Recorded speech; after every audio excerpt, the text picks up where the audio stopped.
అందరికీ నమస్కారం అండి. మా అత్తమ్మ మాటకు స్వాగతం. ఈరోజు జీరా రైస్ ఎలా చేయాలో చూపిస్తాను రండి.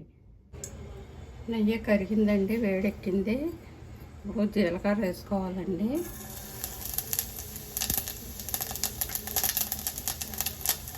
తర్వాత జీడిపప్పు వేసుకోవాలి.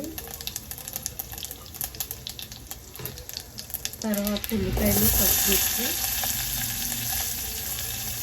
వేసుకోవాలండి. తర్వాత కొంచెం కరివేపాకు వేసుకోవాలి.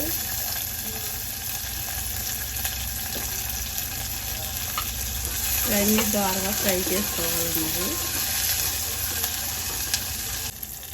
దోరగా వేగినాయండి. ఇప్పుడు మిరియాల పొడి వేసుకోవాలండి.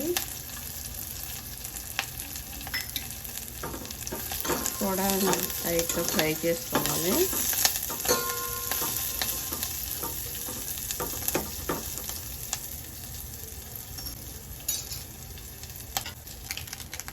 రైస్ వేసుకున్న తర్వాత సరిపడా సాల్ట్ వేసుకోవాలండి.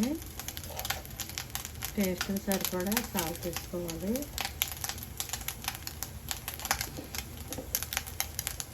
పైకి కిందకి కలుపుకోవాలండి. కలిసేలాగా పైకి కిందకి బాగా కలిసేలా కలుపుకోవాలి.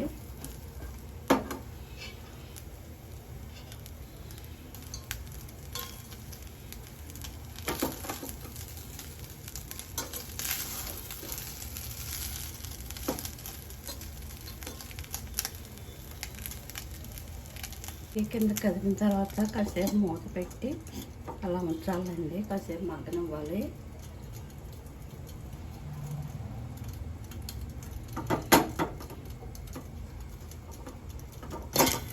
మగ్గిందండి.